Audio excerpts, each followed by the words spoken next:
In 1985, a multinational experiment called Project Borealis is launched to counteract the effects of global warming by injecting supercooled aerosols into the upper atmosphere.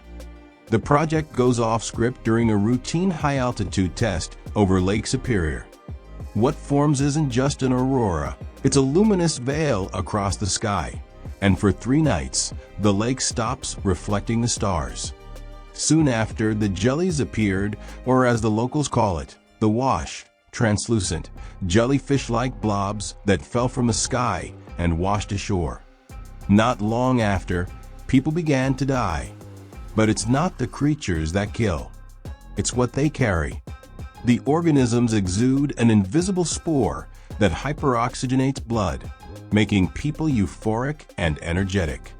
Victims go days without sleep, claiming they can hear the veil of the aurora. Then they are beset with mania and extreme hunger. Their veins begin to glow green, their skin shrivels, and they develop an insatiable desire for human flesh. One mystery remains. Why are some people immune to the condition and others are not?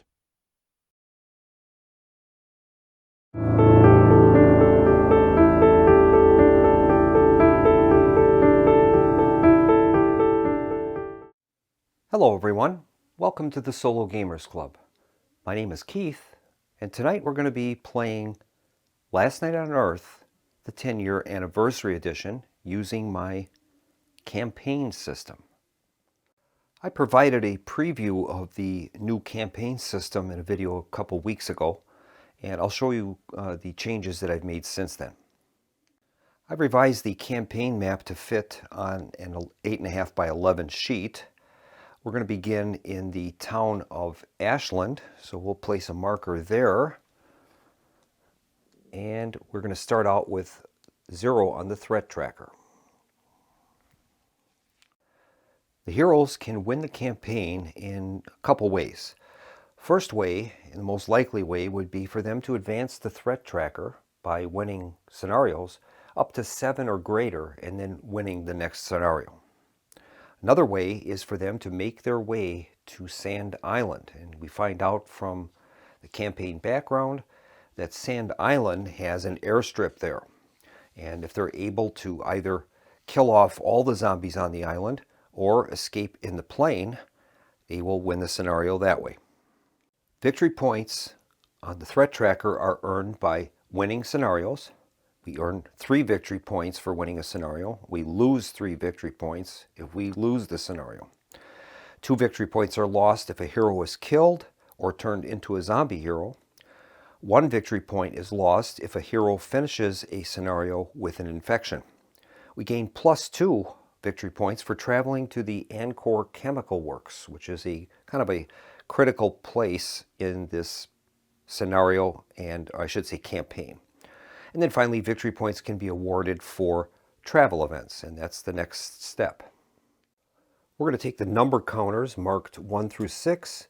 We're going to invert those, randomize them, and then place one of those on each of the locations. And then we'll be able to flip over one of them to start the campaign, and it'll give us a little bit of background information as to that particular location. When the group moves into a location, they can automatically flip the token. So we've placed those number tokens, 1 on each of the locations on the campaign map, with the exception of our starting location, which is the city of Ashland. Now we get to, per the campaign rules, we get to turn over one of the tokens.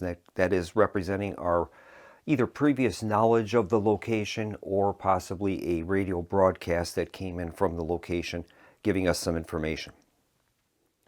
And I think I'm going to select the token at Deadfall Landing. So we'll turn that over, and that is number 1. So we'll read on our sheet what number 1 is all about. And number 1 reads, Echoes on the airwaves. As you arrive in the new location, a radio suddenly crackles to life, broadcasting coordinates and the words, Help, we're still alive here. Reveal any travel event token of your choice. Okay, so that seems like a pretty decent position for us to move to once we complete our initial scenario. Our first step in the campaign setup is to randomly select 4 heroes for us to start the game with, just as we would in a standard game. In this case, we have Mr. Goddard, the chemistry teacher, Father Joseph, man of the cloth, Jade, high school outcast, and Sheriff Anderson, small town lawman. At this point, we're going to assign any starting equipment that the characters will begin the game with. In this case, Sheriff Anderson starts the game with a revolver, so we're going to give him a revolver. Next, we remove the cards Town Secrets, All is Lost, Hunger for the Living, We're Too Late, Nowhere to Run, and Nowhere to Hide. We remove those cards from the zombie deck. And these are cards that would discard hero cards from the deck. We don't want those. These are all non-10th edition cards that would remove cards from the hero deck. We're going to control the hero deck with our zombie bloat mechanism. Then we're going to remove all of the fight cards from the zombie deck. Those are going to be used in a different way. Whenever a fight occurs between a zombie and a hero, we're going to roll a d10, and on a result of 9 or 10, the zombies will be able to draw a card from the fight deck and use that in that fight. Next, we're going to determine the scenario that we'll be playing. We're beginning in the city of Ashland, so we're going to have a random board configuration, and we're going to make a die roll to determine which scenario we're going to play in this city. I've rolled a 4, so we're going to be playing Hunt for Survivors. The Hunt for Survivors scenario is 16 turns long, and we'll have the following things active during the game. We're going to have zombies auto spawn. The heroes are going to begin with 1 hero card. Heroes replenish, and number counters 1 through 6. We examine the scenario to see if there are any scenario search items involved with the scenario. In this case, there are not. So in that case, what we do, we take our hero deck, shuffle all of the cards that we have, and then we're going to count out 65 cards. So we have shuffled our hero deck. I ran that through the card shuffler several times, and we've counted out 65 cards. That's the same amount of cards that are in the 10th anniversary edition without adding in any of the expansions. So we've mixed everything in, but we're keeping the hero deck limited to 65 cards. Now, if there were scenario search items, we would be consulting our scenario search items table, and that would tell us the number of those type of cards that we would need to set aside before we build our 65 card deck. In this case, there are no scenario search items associated with this scenario, so we just count out 65 cards. And then we do the same with the zombie deck. We shuffle all of our zombie cards with the exception of the zombie fight cards, which are in a fight deck, and we count out 65 zombie cards, and that will form the hero and zombie decks for the scenario. In addition to the scenario special rules that we have in place, we're also going to be including in each of the scenarios of the campaign always zombie heroes, heroes replenish, grave weapons, the survival decks. We're going to use exploration markers and zombie grave dead. Those will always be in play unless prohibited by a special scenario rule. If we're going to be using any forest board, we're going to substitute exploration tokens for salvage tokens. Now, per our location chart, we're starting in the city of Ashland. So we're going to be using a random board configuration, just as we would for a standard game. Now, we're going to be drawing random tiles to create our board, and those are kind of tough to shuffle. So what I've done is I've come up with a table, a D8 table, and that will tell us which of the tiles are going to be in play for this scenario. I'm going to select, make the 4 rolls, rolling a D8. That will tell us which tiles we have, and then I'll use a D4 to place them in the proper quadrants: northeast, southeast, southwest, and northwest. All right, we've set up the game according to the scenario Hunt for Survivors. In this scenario, we're going to begin in the center of the board with the truck, our 4 heroes, and a set of keys. We're going to give those keys to Sheriff Anderson. That seems to make the most sense. In addition, we've placed our number tiles. According to the scenario, we've randomly placed them in buildings around the board. The object of this scenario is for us to uncover all of those potential survivors that are under these Last Night on Earth number tokens, and to eventually get back with 2 heroes, and as all of the survivors that we find, back to the truck with the keys. That is the mission of the scenario. We have 16 turns to do it. In addition, since we're using the exploration module, we've placed an exploration token on each building around the board where there's not a starting hero. So each building has an exploration token. The scenario begins with each of the characters drawing a hero card to start the game as they're starting in the center point. So we'll be drawing 4 hero cards from the deck, and that'll be our starting hand. We've got Faith, that's an event. We've got Lucky Find, that's an event. We've got a Survival Torch, counts as a torch. A hero may ignore the effects of lights out, and it gives us a combat bonus. We can assign that to any of the characters, by the way.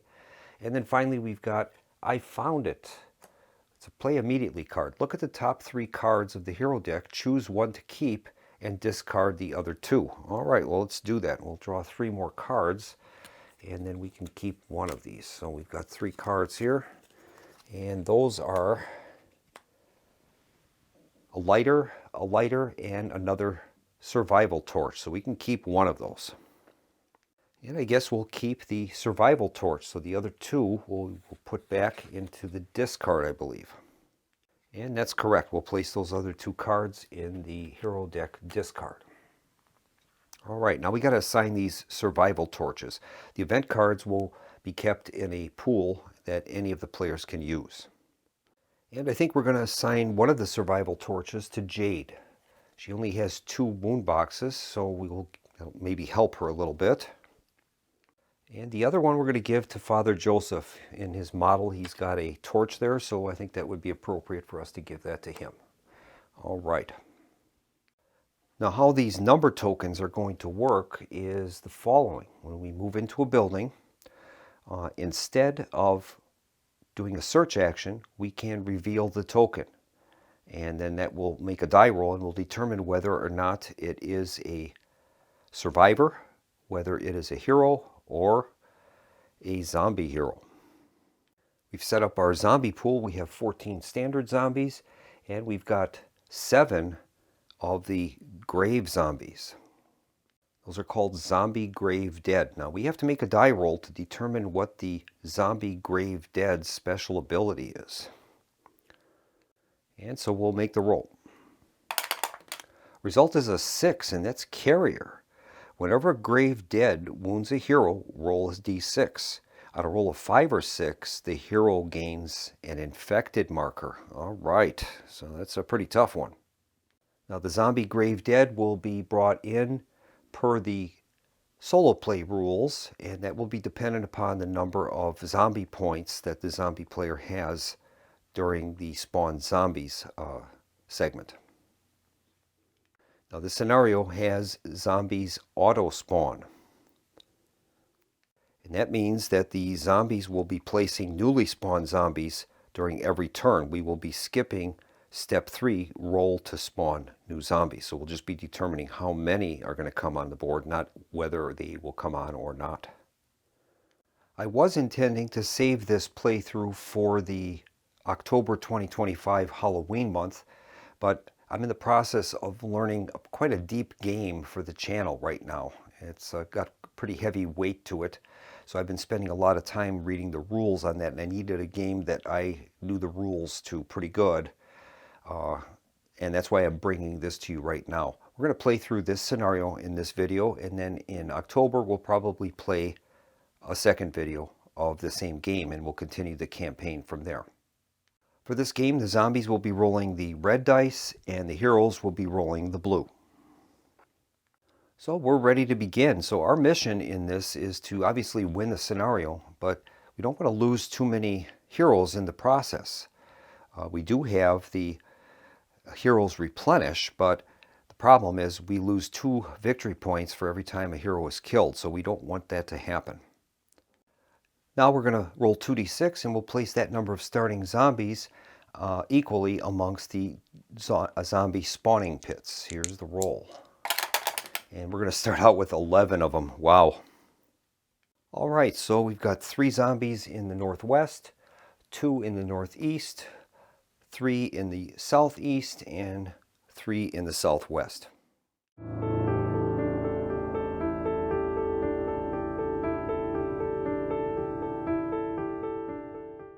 So we're going to begin the game, and we start with a zombie turn, and we're going to move our sun track at this point. Since this is the first turn, we set it for the listed number of turns on the scenario card. In this case, 16.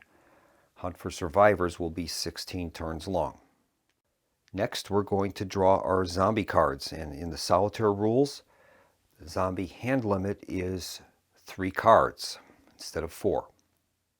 We've drawn our first 3 zombie cards, and we have to play any play immediately cards first, and that's this Terror at Timber Peak.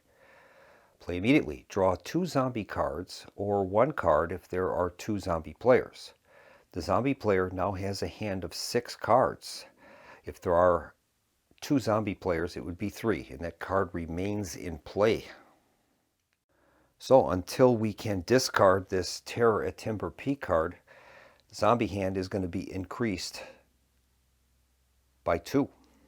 So we'll be drawing 2 additional cards until we can get rid of it. And those additional cards are Shamble and Guilty Conscience. All right. Now what's going to happen is the zombies are going to attempt to play all of their cards during every turn, if possible.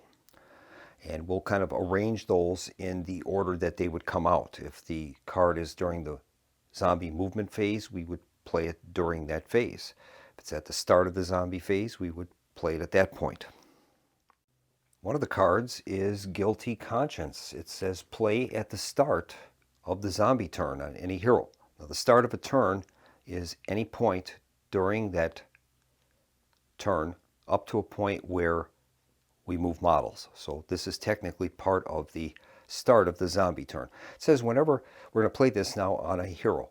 Whenever this hero would spend experience tokens, they must spend 1 extra.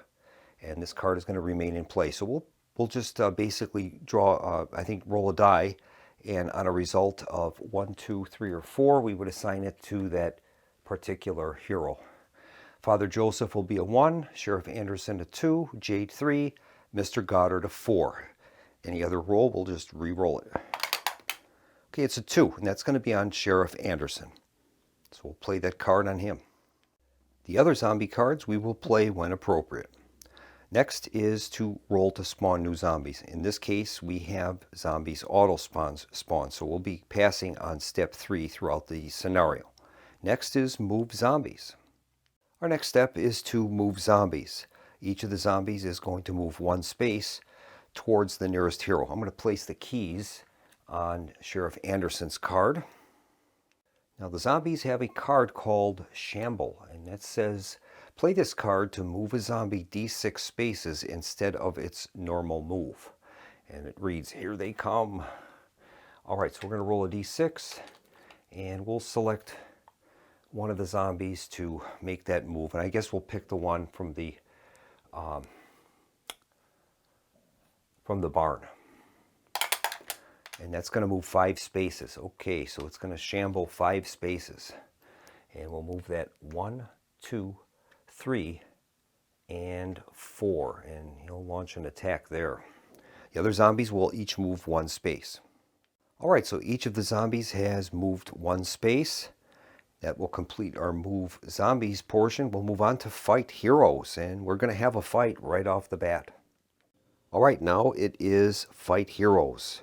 Since the zombie moved into our space, we can elect one of the heroes to fight, and we're going to select, I think, Father Joseph. He is going to try to drive back that zombie. He is going to play the card Faith. Play on any hero. Until the end of the turn, that hero rolls an extra fight dice. If played on a holy hero, Faith remains in play. Limit 1. Faith is my shield, but I wouldn't mind finding myself an axe.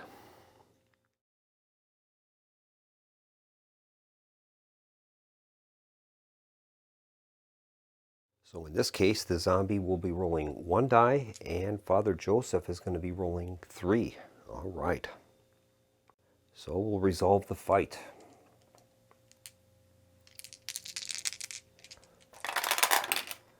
And in this case, Father Joseph rolls a 6, and the zombie rolled a 2, so he's fended him off.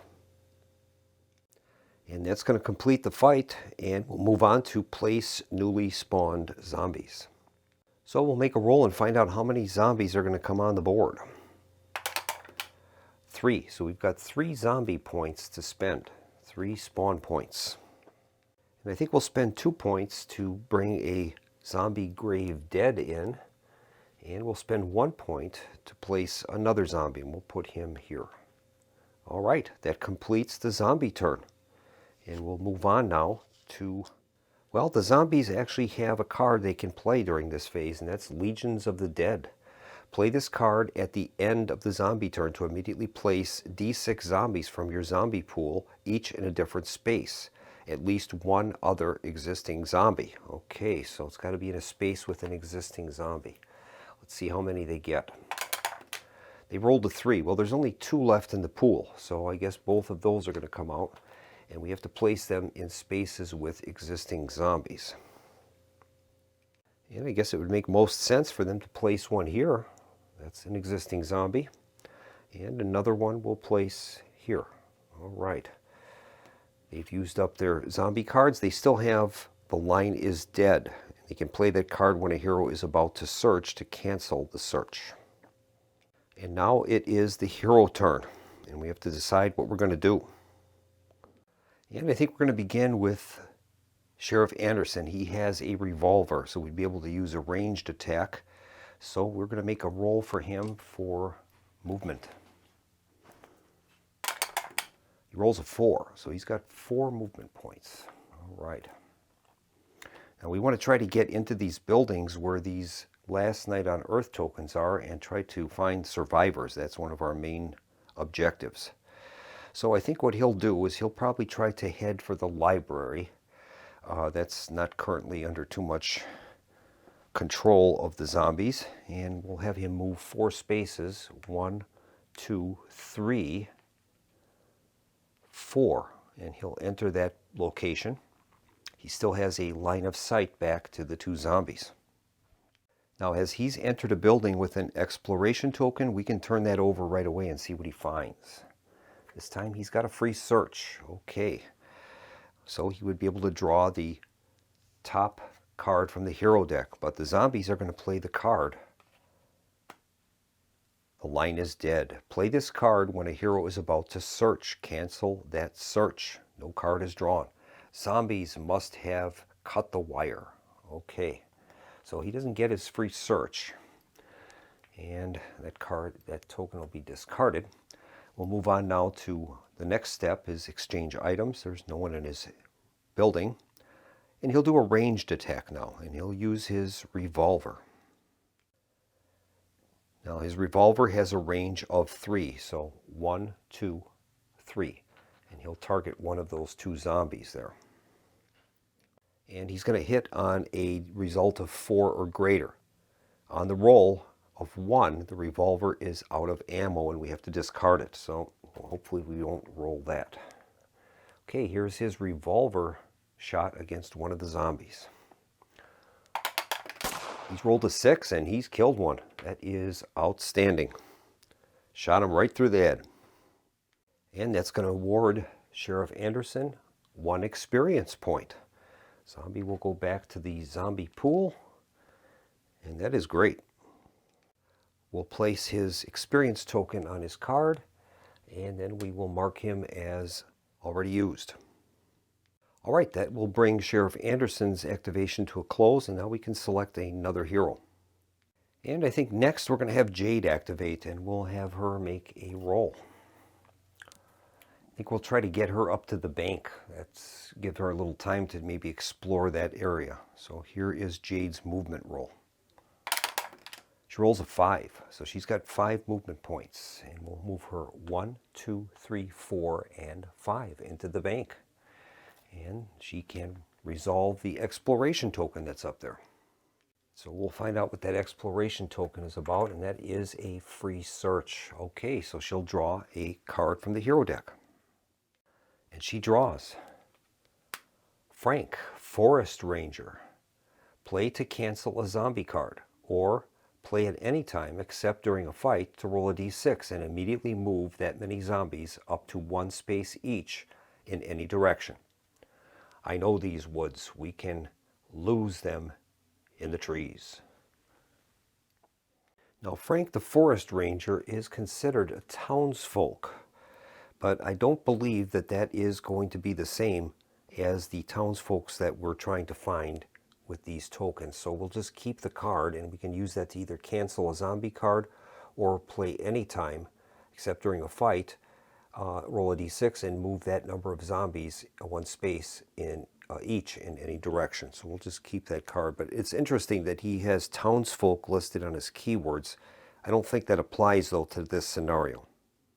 So Jade has conducted her free search. And that's going to bring her turn to a close.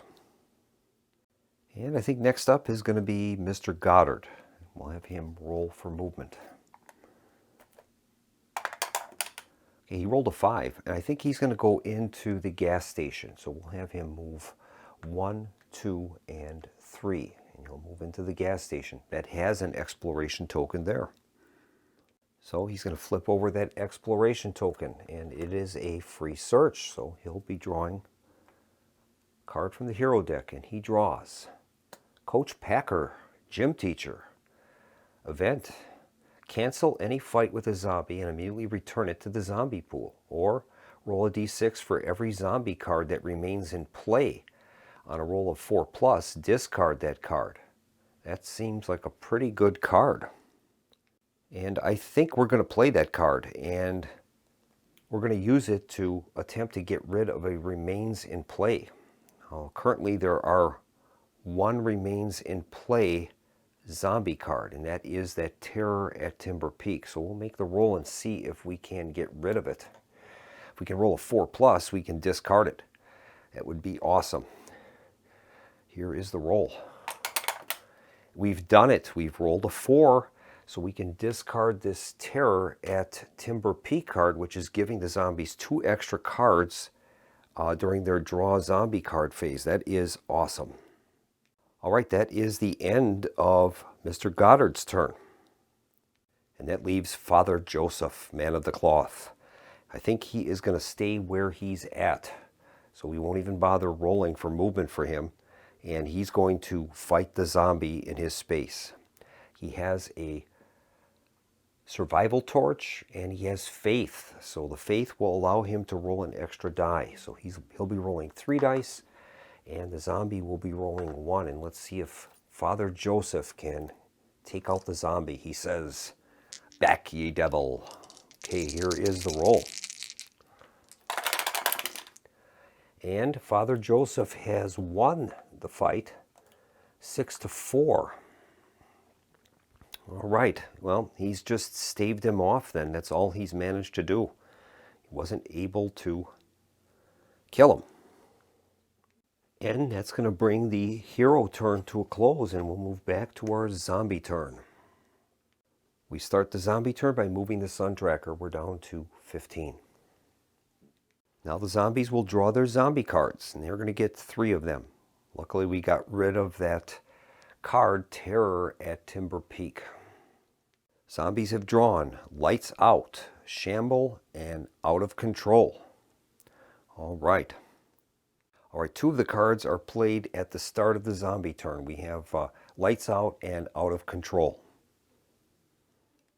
And I think they're going to play the Lights Out card. It says play this card at the start of a zombie turn on any building to place a lights out marker on it. The zombies have cut the power.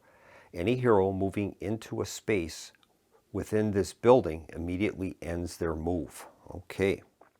And I think they're going to place that at the gym. All right. Their next card that they're going to play is Out of Control. Play at the start of a zombie turn on any hero. Whenever that hero rolls a 1 for move, the zombie player may move the hero up to 2 spaces instead of the hero's normal move. Discard if the hero has 1 health remaining. Okay, well, we'll make a random roll and determine which hero is going to be targeted with Out of Control. A 1 will be Father Joseph, 2 Sheriff Anderson, 3 Jade, 4 Mr. Goddard. Result is a 3, and that's going to be on Jade. And that's pretty thematic. She would probably be one of the characters that would be out of control. All right. So we'll attach that card to Jade. So we're going to have to watch for her rolling a 1 for move. And our next phase is to move the zombies. All right, now they have a shamble card, and they're going to use that. And it says play this card to move a zombie d6 spaces instead of its normal move. It says here they come. All right, so we're going to select, I think, this grave zombie up here, and we'll make a roll for him, see how far he can move. He rolls a 4, so he'll be moving 4 spaces. All right, let's see, 1, 2, 3, and 4, and he'll attack Father Joseph. I think that makes sense. We'll move all the other zombies now. All right, all of the other zombies have moved, and now they're going to fight heroes, and Father Joseph is in kind of a bad way there. And I think we'll begin with the Grave Dead attacking Father Joseph. Now he has the special words Carrier. Whenever a Grave Dead wounds a hero, roll a d6. On a 5 or 6, he also gains an infection. All right. So the zombie will be rolling 1 die.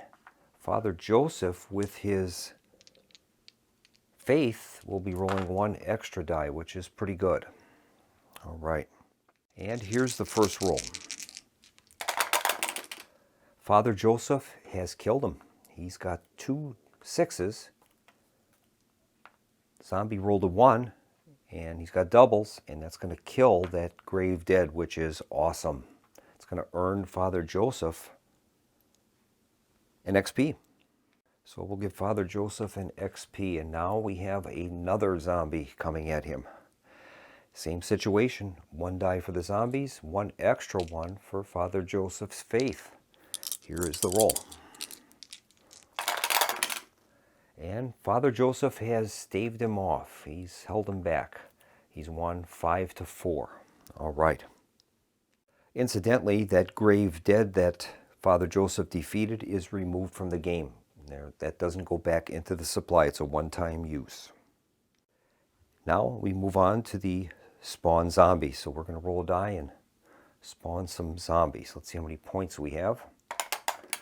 They've got 3. All right, well, that's enough to bring in a standard zombie and another Grave Dead zombie, so we'll do that. We'll bring in the Grave Dead up here in the junkyard, and the standard zombie, I guess, we'll put over here. All right, and that's going to complete the zombie turn. We'll move on to the hero turns.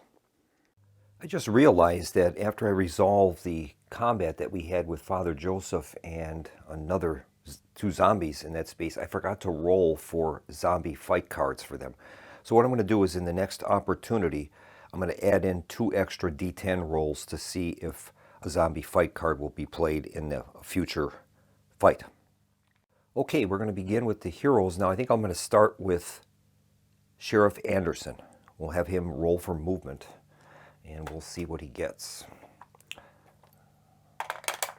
Okay, he rolled a 1. So I'm going to keep him where he is, and instead of doing a search, we're going to investigate this townsfolk token in the building, the library.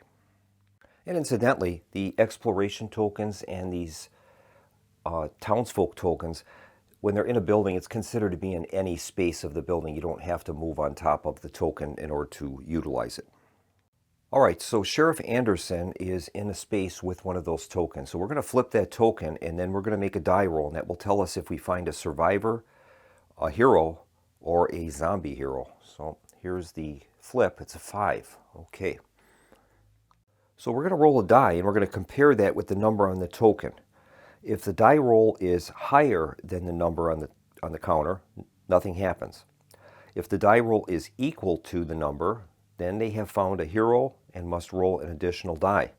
On a 1 to 3, we would place a zombie hero in the space. On a 4 to 6, we would draw and place a new random character in the space to immediately join the hero team. All right. If the number is less than that number, then we're going to take a townsfolk token and add it to that character. So here's the roll. We rolled a 3, so it is less than that number. You can remove the token, and we'll grab a random townsfolk token. And we have found Hearst. All right. Now these townsfolk tokens can be exchanged between the heroes. They don't affect any of their carrying capacity. And while they have one, the hero will roll an extra fight dice. So that's great. So we'll give Hearst to Sheriff Anderson.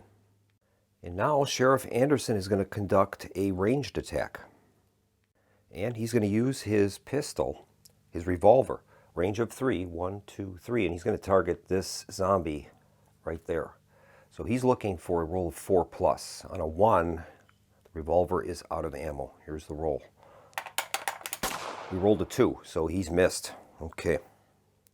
And that's going to complete Sheriff Anderson's activation.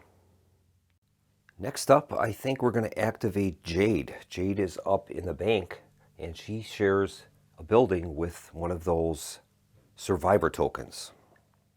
Jade is going to roll for movement. She's rolled a 2. All right, well, I think we're going to have her conduct a search, and instead of searching, she's going to interact with that townsfolk survivor token. And let's flip that and see what we've got. This one is a 2. Okay, so we're going to make a roll there, and if we can roll a 1, she will have another survivor. So here's the roll. The roll's a 4, so there's nothing there. That token is just simply removed, and she finds nothing there. All right. And that'll bring Jade's turn to a close.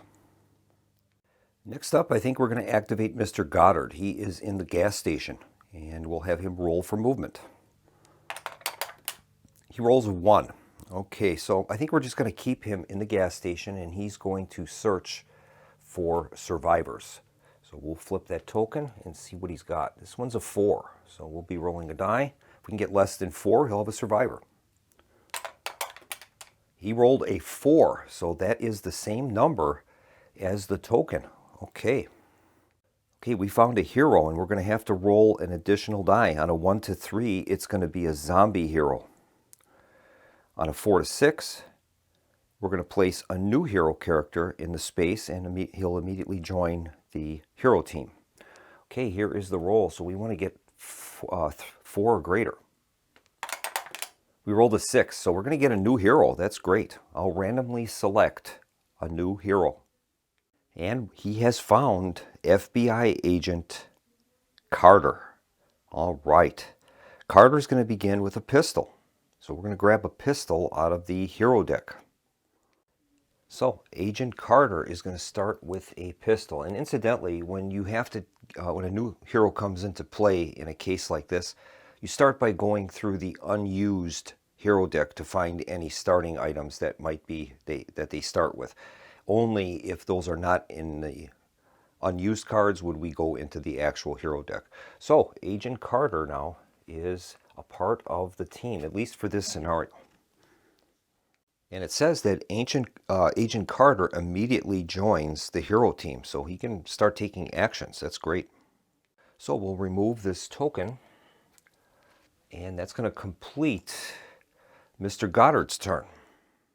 And I think Agent Carter is going to move into action, and he's going to roll for movement.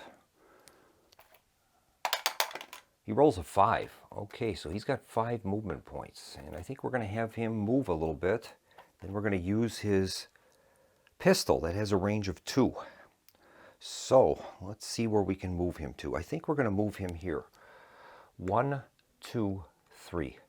That'll place him in range of at least this zombie. And I think that's what he's going to do. He'll use his ranged attack to try to take out the zombie that is opposing Father Joseph. That's why the activation selection in this is very important. You want to try to use a logical sequence in the activation of the heroes that you can kind of help the situation out. In this case, by activating Agent Carter first, we might be able to take this zombie out before Father Joseph has to decide what to do with him. So he's going to take a shot with his pistol. And it says here he can fire twice per round, per ranged attack. To fire, target a zombie within range and roll a d6. The zombie is hit on a roll of 4+. On any roll of a 1, the pistol is out of ammo. Discarded. So we get 2 shots. Here's the first one. We'll target that zombie. Rolled a 4, and he's got him. Boom. Okay. And I think he's going to take his second shot, and he'll target this zombie right here. So Agent Carter takes aim and see if he can pick off that zombie. He did it. Boom. Another one. All right. So Agent Carter is going to earn 2 XP. So we're going to give Agent Carter 2 XP. That is awesome. Those zombies are going to go back to the zombie pool.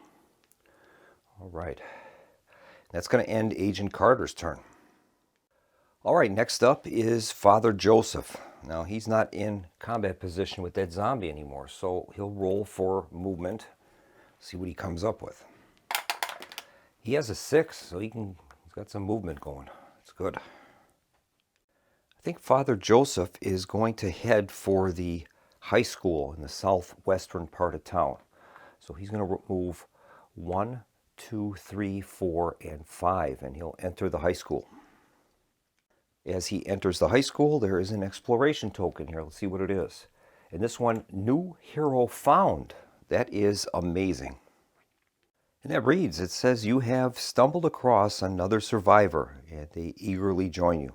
Immediately draw a new hero from the unused character sheets to take control of and place their model in the same space as the hero that revealed the exploration token. It does say that any 5th or 6th new characters are not replaced if killed. And Father Joseph finds Kenny, the supermarket bag boy, hiding in the high school. All right, so Kenny is going to take his position with the rest of the group. He has 2 wound boxes. He has 2 special abilities. We'll bring that up on the screen. He has cleanup on aisle 7. May take a wound or discard an item to kill any zombie beaten in a fight, even if no doubles were rolled. And he's youthful. He can give up a move action to fully heal. All right. All right, so Kenny immediately comes into play. And I think we're going to activate Kenny. That's going to be it for Father Joseph. And we'll see what Kenny's going to do. All right, Kenny's going to make a roll for move. And he's rolled a 1. Okay, not so good. Well, I think we'll move Kenny to this space here. All right. Actually, I think rather than doing that, I'm going to have Kenny perform a search in the high school. So we'll have him draw a hero card. And he draws the card, Cigar. Discard when the hero is about to take a wound, prevent that wound, or discard to kill a zombie beaten in a fight, even if no doubles were rolled.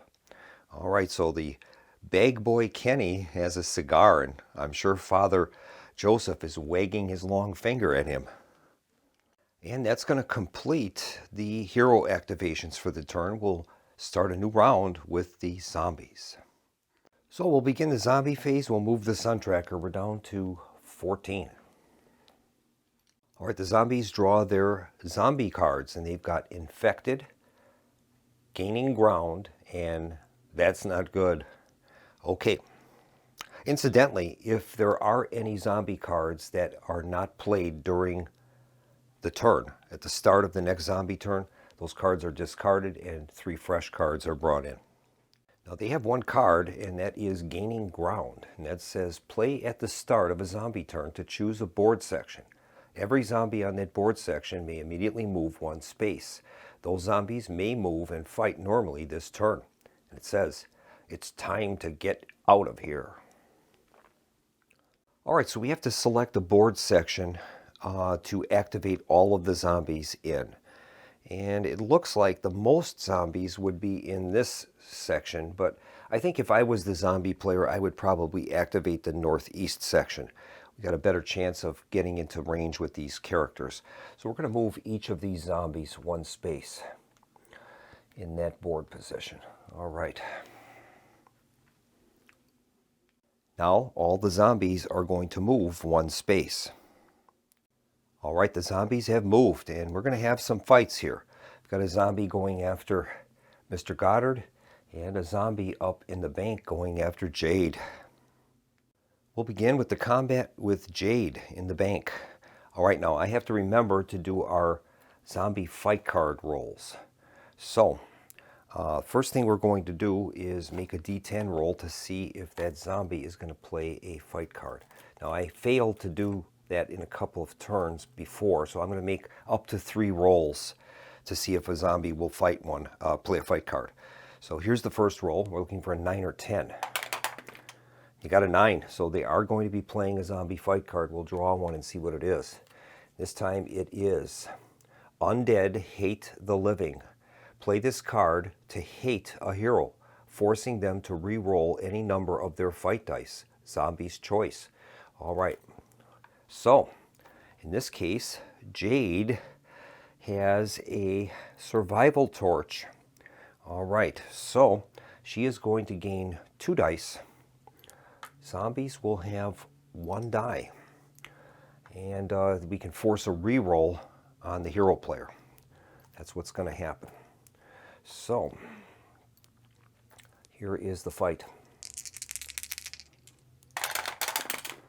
And Jade has won that 4-2. But the zombies are going to force her to, they're going to hate on her, and they're going to force her to re-roll any number of their fight dice. So they're going to force them to re-roll this one. Right now they've won the battle unless Jade can roll higher than a 2. And she has, so that's good. She's staved them off. All right, so that first battle is done. Next is a fight with a zombie coming after Mr. Goddard in the gas station. All right, we're going to make a D10 roll and see if a zombie card will be played. It's a 3, there's none. I'm going to make up to 2 more rolls then to satisfy my mistake from earlier in the game. Rolls a 6, we'll make 1 more, and then we'll be up to speed with the zombie cards. Okay, that's a 2, so none of those have produced any results. So in this case, Mr. Goddard will be rolling 2 dice, the zombies 1. Mr. Goddard has no items to use. Okay, here is the roll. And Mr. Goddard has won, once again, 6-2. So he staved off the zombie, that's great. All right, so now we'll move on to our place newly spawned zombies. So we're going to roll a die and see how many zombie points we have. We've got 2. So I think they're going to bring in 2 standard zombies, and we'll see where we're going to place those. I think we'll place one to the south here and another one to the northeast up in the junkyard. All right. And that's going to bring the zombie turn to a close. Now, the zombies have 2 cards still in their hand. They haven't played them yet. And that's not good, and an infected card. Now, Jade has a special ability. It says Rebellious, and it says that she gains an extra fight dice while in the same space as another strange hero. Well, Kenny, the supermarket bag boy, is strange. He has a strange keyword.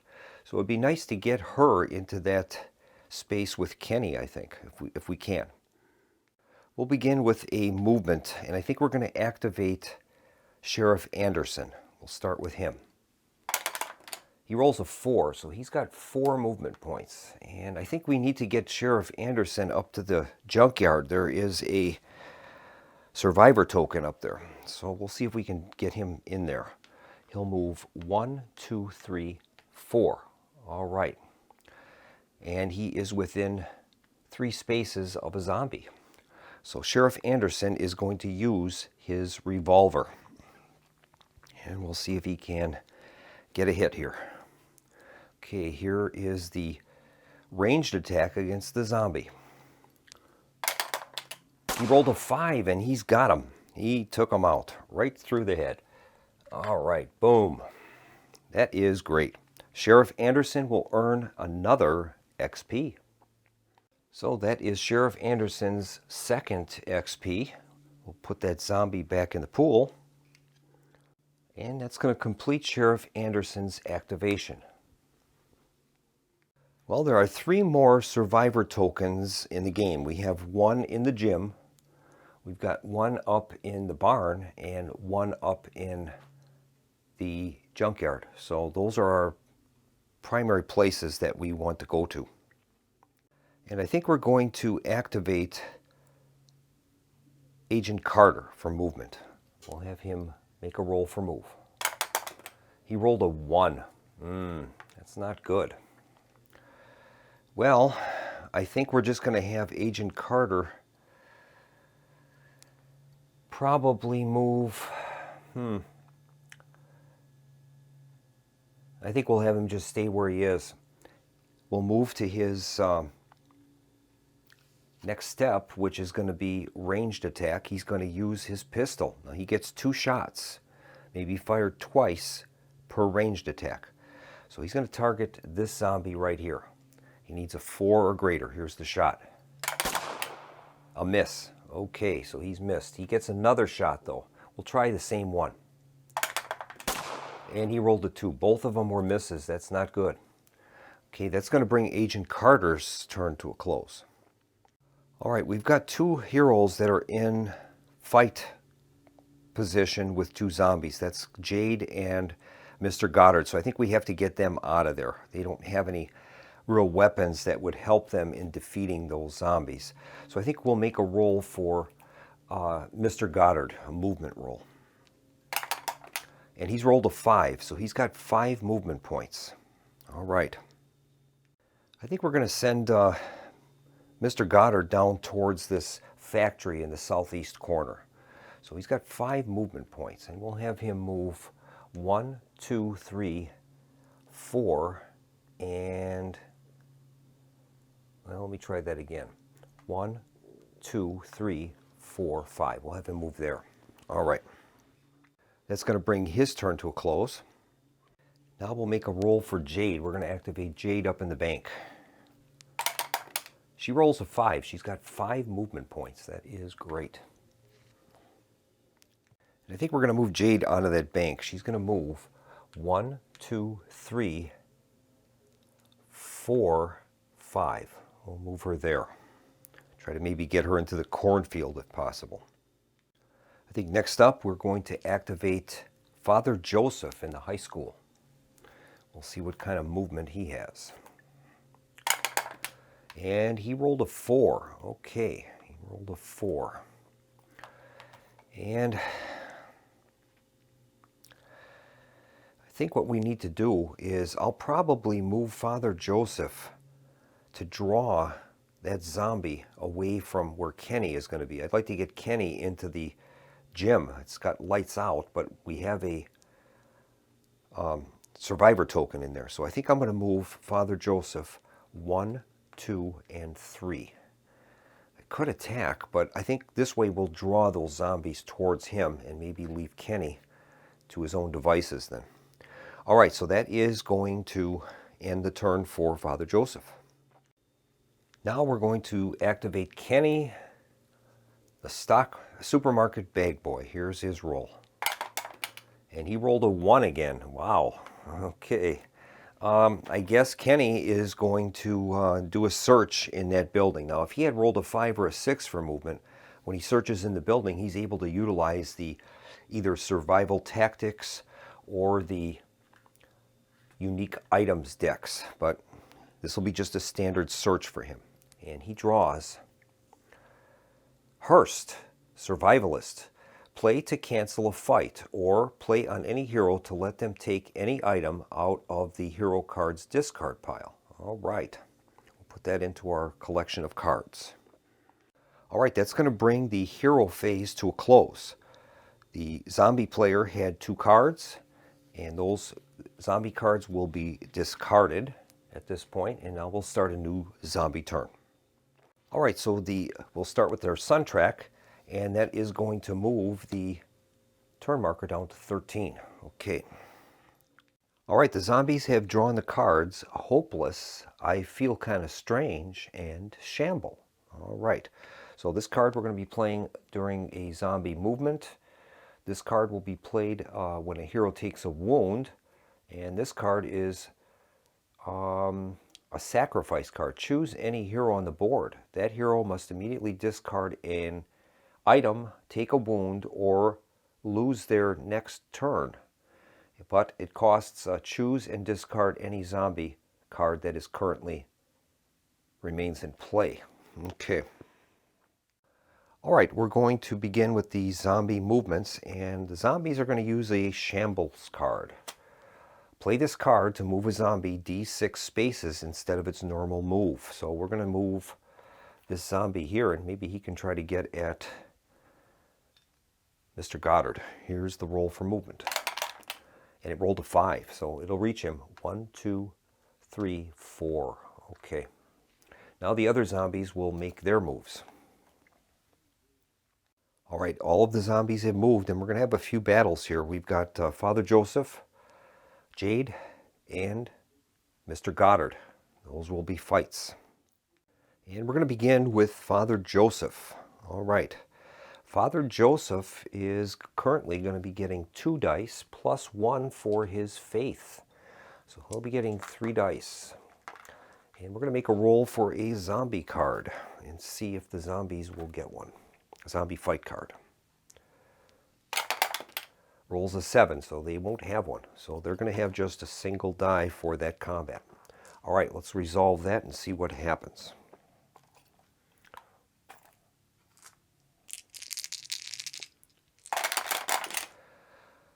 All right, the zombies have won that battle 5-6 currently. Let's see if Father Joseph has any rerolls. Well, Father Joseph is going to use his survival torch.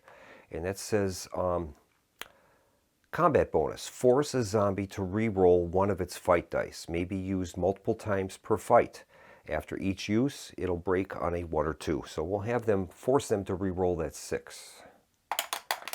They rolled a 4, so they've lost the battle at this point, which is great. He's staved off that. Now we're going to roll to see if the torch is broken. And it is not. He rolled a 3. So we've finished that battle with Father Joseph. All right, next is the fight with Jade. All right. Currently, Jade has a survival torch as well. So she's going to gain right now 2 dice, and the zombie has 1 at this point. We're going to make a roll for a zombie fight card. Rolls a 4, so there's no card. All right, so that is the dice pool that we have for the fight. Now, Jade has a rebellious ability. It says cannot be wounded in a fight as long as she has doubles on any of her fight dice. All right, here's the roll. And Jade has won 6-5. So she has staved off the zombie attack, which is great. And I think at this time the zombies are going to try using this Hopeless card. It says choose any hero on the board that must immediately discard an item, take a wound, or lose their next turn. Hero's choice. But in order to play this, we have to sacrifice a remains in play card. So I think what they're going to do is they will get rid of this lights out card, and the lights out in the gym will be used to pay for that. And we're going to target Mr. Goddard. So Mr. Goddard does not have any items to lose, so the choice would be either take a wound or lose his next turn. And I think he is going to lose his next turn. So we're going to put him down on the ground for now to show that he's going to lose his next turn. So now we're going to have a fight with Mr. Goddard and a zombie. Currently the dice pool will be 2 for Mr. Goddard, 1 for the zombie. We'll make a roll for a zombie fight card. Result is an 8, so no card. All right, so we're going to roll that out and see what happens.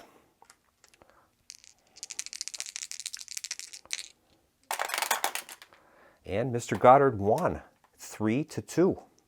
He rolled doubles. And it exceeds the enemy, so he's killed that zombie. That is great, with his bare hands.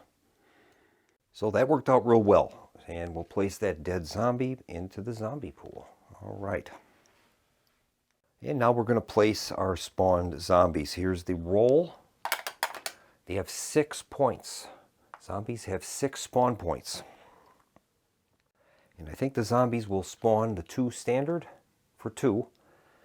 And 2 more of these special zombies, the grave dead zombies. All right. All right, so we've placed 1 zombie on each of the spawning pits, and that's going to bring the zombie turn to a close. We'll move on to the hero phase. All right, hero turns are up next. Now we've got a survivor token up here in the barn. We've got 1 in the gym, and we've got 1 in the junkyard. So we're going to try to deal with those things. And I think I'm going to start with Agent Carter. And we'll make a die roll for him for movement.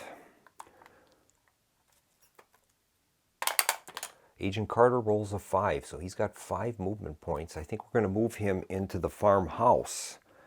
And we'll move him 1 and 2. And he'll enter into the farmhouse. We got an exploration token, and it's a surprise attack times 1. Uh-oh. And that means that the hero has unwittingly stumbled in upon a zombie in the farmhouse. Now there's none left in the zombie pool, so I'll have to see what happens when that situation occurs. Well, the rules don't state. It says that they're supposed to come from the zombie pool. Well, there aren't any in there, so I don't think we take one from the board, although thematically that would probably be correct.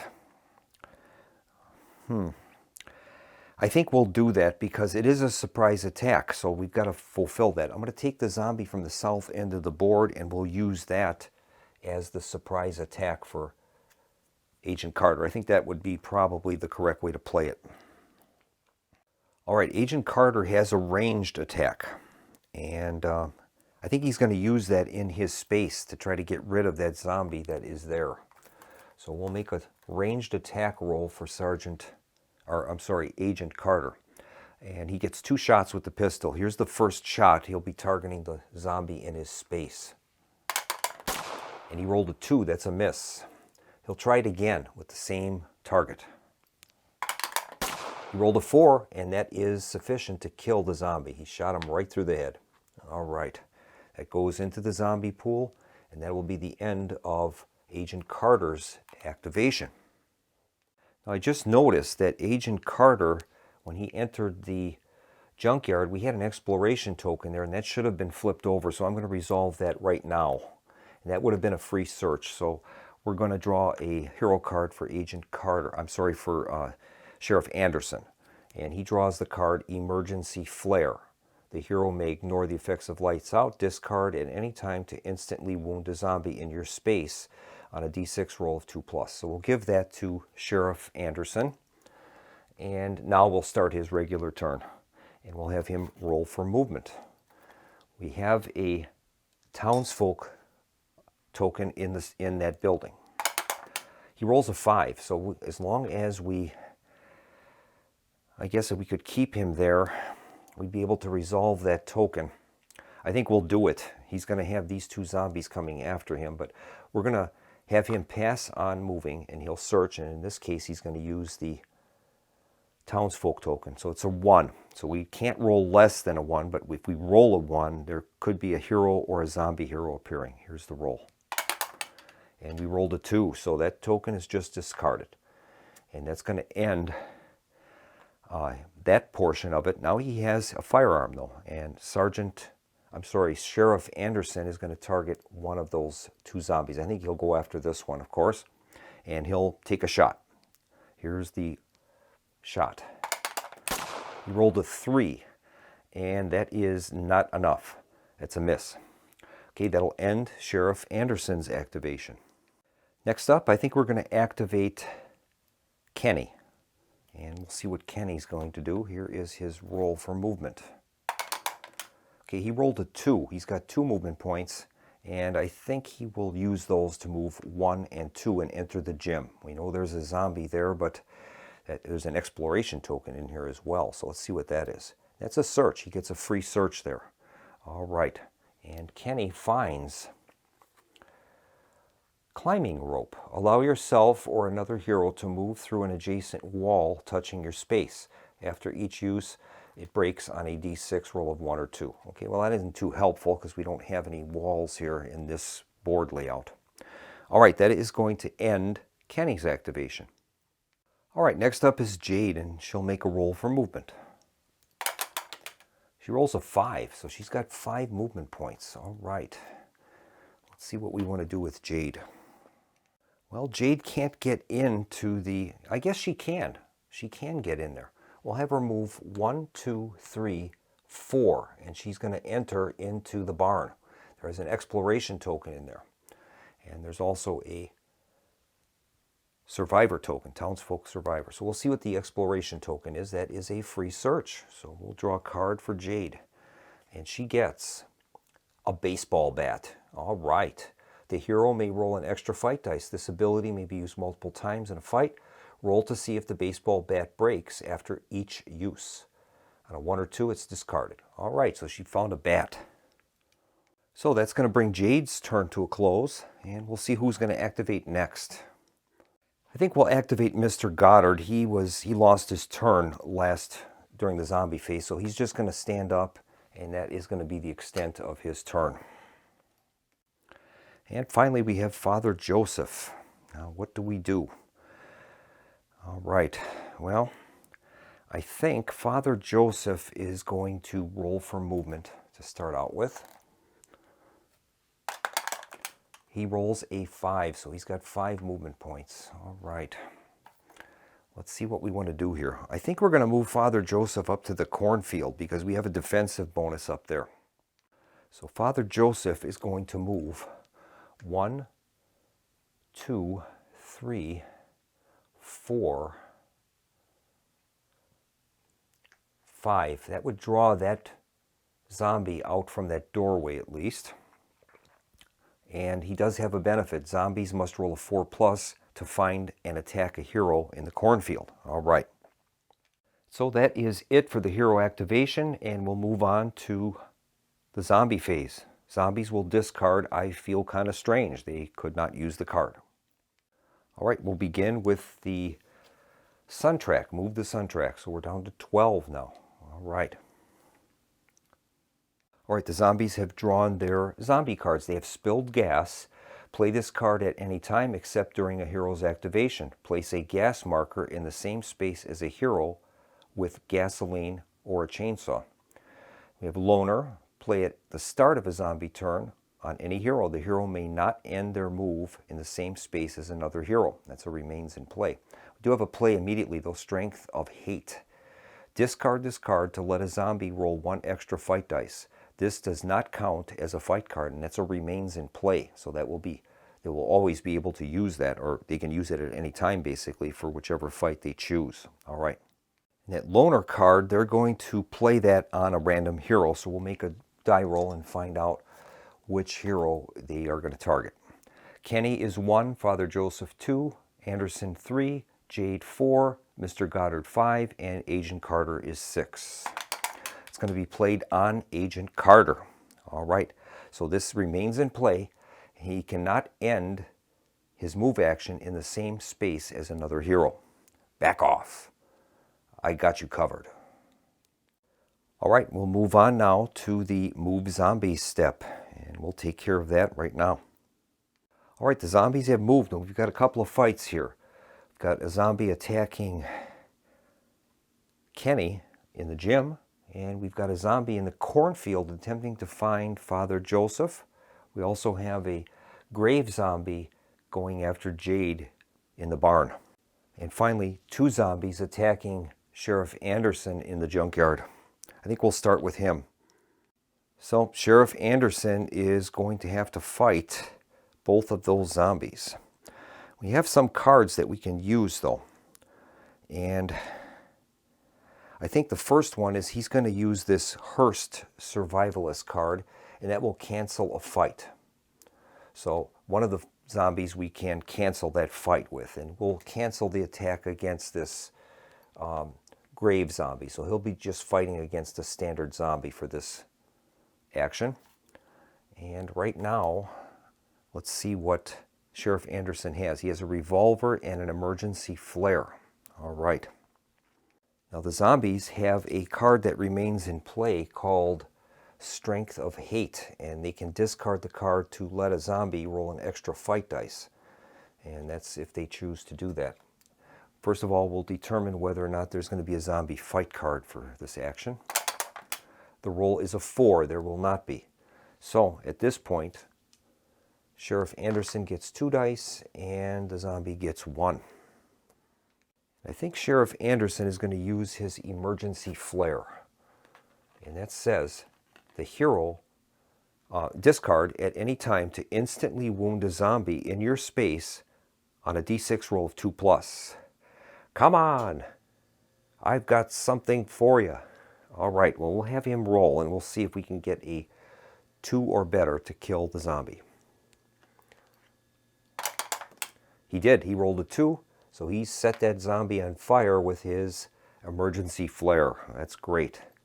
All right, so that's going to end that combat. Our next combat will be a grave zombie against Jade in the barn. So our first step now is to determine whether or not there will be a zombie card played. Okay, here is the roll. I'm sorry, that's the wrong dice. I need a d20, or d10. It's a 7, so there will be no zombie card. So that means Jade will be rolling 2 dice, and the zombie gets 1. All right, I'm going to pull that zoom it out a little bit. Okay, and I think the zombie is going to use its Strength of Hate card at this time. Discard the card to let the zombie roll an extra fight dice. So in this case, they're going to have an extra die there. All right. And we'll make the roll and see what happens. All right, at this point, the zombies have won 6-5. All right, so the zombies have won that battle. I almost forgot, Jade has a baseball bat, and that allows her to roll an extra fight dice. So I think we'll use that at this point. Have her roll an extra fight dice. And she rolled a 6. She's got doubles. That's amazing. And that means she's going to kill that zombie. She's got doubles, and it's higher than the zombie's roll. So the zombie is killed. That is awesome. All right. And now we have to make a roll to see if the baseball bat that she used to bludgeon that zombie is broken. On a roll of 1 or 2, she has to discard it. Result is a 2, so she broke the baseball bat over the iron hard skull of the zombie. And we'll have to discard that. All right, next is a fight in the cornfield with a zombie searching for Father Joseph. So we're going to need to make a roll for the zombie. He has to roll a 4 or greater to find and then attack the hero. So here's the roll. He rolled a 5, so he found him. And we're now going to have a fight.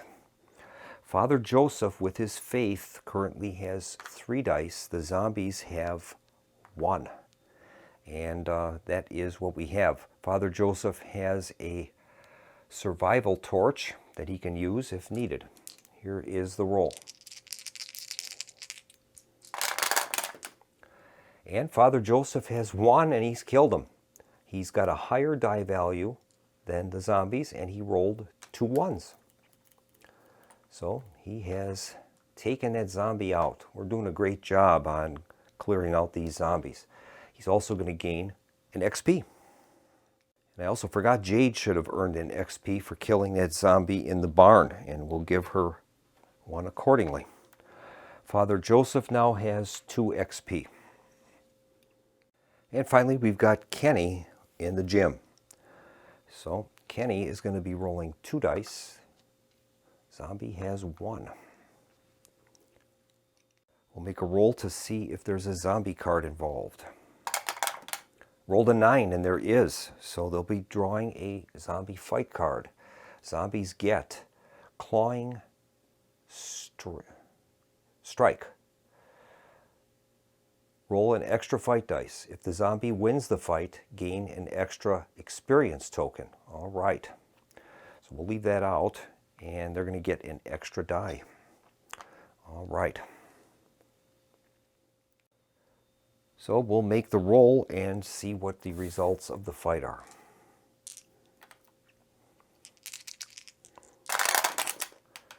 All right, at this point, Kenny lost 1 5 to 4. Those are the results. So Kenny won that one, and he staved them off. And I think Kenny is going to use his special ability, Cleanup, on aisle 7. May take a wound or discard an item to kill any zombie in a fight, even if no doubles were rolled. And he's going to do that. So Kenny is going to discard his cigar, and we're going to take out that zombie. That is awesome. So Kenny is going to gain an XP for taking out that zombie. And we'll give him the XP token. That is his first. And finally, the zombies are going to place their newly spawned zombies. Let's see how many zombie spawn points they have. They've got 3. So I guess they're going to take 3 standard zombies, and we'll place them around the board. And that's going to bring the zombie phase to a close when we'll get rolling with the hero turns. All right, we're going to begin our hero turns, and we've only got 2 of these tokens left to resolve. As soon as we resolve those, all we have to do is move back to the truck with the keys and with all of the survivors we found, and we're going to win the scenario. So I think we'll start out with Jade up in the barn. So Jade, rather than rolling for movement, she's just going to stay there and do a search, but in this case, she's going to resolve the survivor token, and this one is a 6. Okay, so she's going to roll a die, and if she can roll less than a 6, she's going to find a survivor. Here is the roll. She rolled a 6, so that means that it's going to be a hero or a zombie hero. My goodness. Okay, we're going to have to make another roll on a 1, 2, or 3. It's a zombie hero. Here's the roll. It's a 5, so it's another character. All right.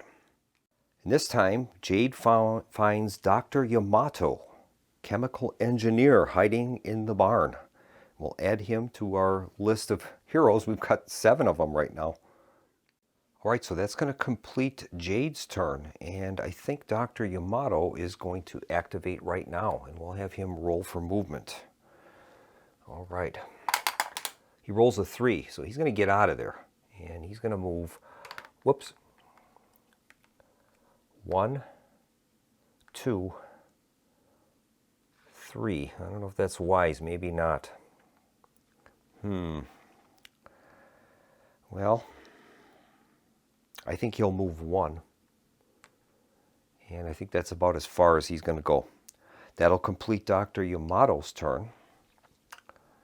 And we'll move on to another hero. We'll move on to Kenny the Bag Boy. He is in the gym. He's going to pass on doing a movement. He'll do the search, but he's going to use it to search for survivors. And this one is a 3. Okay, so he's going to make a roll. We'll gain a survivor on less than a 3. Here's the roll. The roll's a 1, and we've done it. So he will gain a survivor token. And this time he finds Principal Gomez hiding in the gym. Very thematic. We'll place that token on Kenny's card, and that gives him an extra fight dice. All right, so we have revealed all of the townsfolk search tokens. What we need to do now is to get back to the truck with at least 2 heroes with the keys and all townsfolk survivors. And we have to do that before, of course, sundown. So we have to do that at the end of a hero turn. All right. Sheriff Anderson is up next, and I'm going to activate him, and we'll have him roll for movement. He rolled a 6. That's great. He has the keys, and I'm going to move him back towards the truck. We'll have him move 1, 2, 3, 4, and 5. And now he's there, and he's going to start trying to pick off some of these guys with his revolver. And let's see who needs the most help here. He has a range of 3 with the revolver. And, well, we got to make some room in here, I think, for those characters to get out. So I think Sheriff Anderson is going to target this zombie. It'll be a range of 2. Here's his roll. He needs a 4 or better. He's done it. He's got a 5, and he's knocked that zombie out. That is great. That's going to earn Sheriff Anderson his 3rd XP. Unfortunately, he has a remains in play card that is plaguing him, and that is Guilty Conscience. And he has to spend an extra experience point, 1 more than normal. So he won't be able to convert that to an upgrade yet. Next up, I think we're going to activate Mr. Goddard and make him do a roll for movement. He rolls a 2. Okay, well, I think we will move him 1 and 2. We'll move him there. That'll be the extent of his activation. Next up will be Agent Carter. Agent Carter will roll for movement. And he rolls a 6. He's got 6 movement points. He's going to get out the side door, I think, of the farmhouse, and he'll wrap his way around.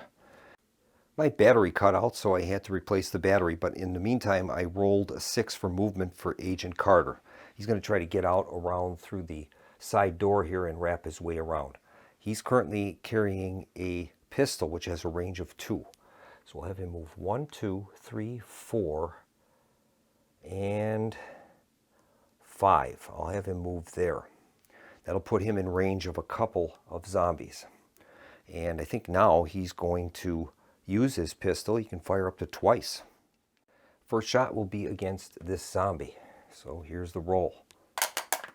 He rolled a 1, and that means he's out of ammunition. Is that what it is? On any roll of a 1, the pistol is out of ammo, and we have to discard it so he doesn't get his second shot. Well, that was unfortunate. That's going to end Agent Carter's activation. So all that remains is Father Joseph. He'll roll for movement. He rolls a 1. Well, I think he's going to move down here. That'll limit the number of zombies that'll probably be able to get at him. That's about all he can do, and that's going to bring the hero turn to a close. We'll start a new zombie turn, and they are going to begin with the sun track, and they're down to 11. All right, there's 2 zombies in the pool, and there's 3 of the grave zombies available yet. And the zombie cards drawn are Surprise Attack, Relentless Advance, and Divide and Conquer. This is a play immediately. Take a zombie from your zombie pool and place it in the same space as any hero within a building. If there are no zombies in the pool or heroes in the buildings, discard the card with no effect. Okay, well, there is at least 1 hero in a building. They have a choice of either Jade up in the barn or Kenny in the gym. So we'll just make an odd-even roll. Odd will be for Jade, even will be for Kenny. And it is an odd roll, so we're going to take a zombie from the pool and place it in Jade's space. All right, that is the Surprise Attack. The zombies are also going to use their Divide and Conquer card. Play this card at the start of the zombie turn. While in play, zombies roll extra fight dice When fighting, any hero that has no other heroes on the same board section remains in play. So that's kind of dangerous. We'll put that in our remains in play area. And finally, they have a relentless advance. Play at the start of the zombie turn. Roll a d6. Immediately move that many zombies one space. These zombies may move and fight normally this turn. All right, so we'll make a roll and see how many zombies get that benefit. And they're going to move 3 of them. All right, 3 zombies. So, I guess this one will move 1, this one will move 1, and this one will move 1. Okay, that's that special card. Now it is the standard zombies move step. We'll move the zombies. All right, all of the zombies have moved, and we're going to have several fights. Kenny in the gym. 2 zombies searching for Father Joseph in the cornfield. 2 zombies attacking Jade in the barn. 1 zombie attacking Dr. Yamada. And finally a zombie attacking Agent Carter. All right. And I think the heroes are going to play a card, and they're going to use this Frank Forest Ranger card. Play to cancel a zombie card. They're going to cancel this Divide and Conquer card that gives the zombies an extra fight die. So that was a good use of the card. We'll cancel that. And now the zombies will resolve the zombie fights. We'll begin with the double attack on Jade. We'll see if there is a zombie card in play.